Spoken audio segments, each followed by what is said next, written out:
pas du même côté de la barrière, mais on était sur le même bateau. C'est déjà une bonne nouvelle. C'est-à-dire que la question, elle était très simple, c'est est-ce que le bateau va couler ou est-ce qu'il va voguer? On avait très très peu de temps. On savait qu'on avait un compte à rebours à partir du moment où on était en liquidation qui s'était déclenché, qui durait 3 mois. Donc moi, en sortant du conseil d'administration, effectivement, donc qui m'a annoncé la nouvelle que les actionnaires nous lâchaient, en fait, j'ai appelé un ami qui n'a rien d'un gauchiste, hein, puisqu'il était patron de chez Lanvin, etc. Et j'ai discuté avec lui, il me dit t'as qu'à monter une SCOP.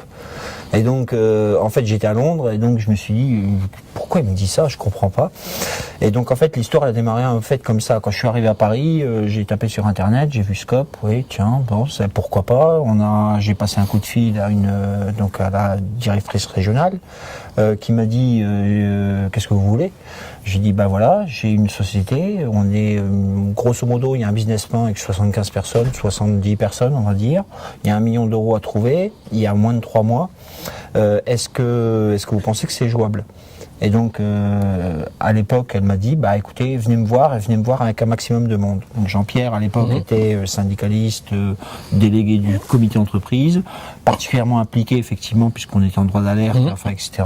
J'ai d'autant plus adhéré à la demande d'Olivier que moi-même j'avais déjà pensé à une SCOP bien avant, puisque l'entreprise a plusieurs sites. Et sur notre site à nous qui était basé sur Paris 3 marchait plutôt bien. Donc j'avais déjà pensé en tant que syndicaliste en me disant une SCOP, si on reprend que notre petite structure de 40 personnes, ça devrait le faire. Et quand il est venu nous en parler, j'ai tout de suite sauté dessus, j'ai dit écoute, faut y aller, on va aller voir. Et là, je vous cache pas que la première entrevue avec leur SCOP, ça a été un peu la douche froide, parce qu'ils vous mettent d'abord tout ce qu'il faut pour vous faire peur. Il n'y a pas d'autre mot. Ils vous disent c'est pas compliqué, il faut 9 mois pour monter un dossier, vous les avez pas, et il faut 2 mois de salaire brut par personne. C'est après qu'on a compris, quand on a monté le dossier, que finalement elle nous a jaugé, elle a voulu nous tester. Et ça on ne le savait pas au départ. Et quand on est sorti, on s'est tous retrouvés, on était une dizaine de personnes de l'entreprise, on s'est dit qu'est-ce qu'on fait? Est-ce qu'on dure? Est-ce qu'on joue le jeu ou pas? Et on s'est dit tant qu'à jouer, tant qu'à être perdu, maintenant moi je suis content qu'on ait joué. C'est pas facile, hein. C'est pas facile, on n'est pas tout le temps d'accord tous les deux. Hein. Moi j'ai mon rôle de syndicat, j'ai mon rôle de délégué du personnel, lui a son rôle de patron, j'assiste aux réunions de CA.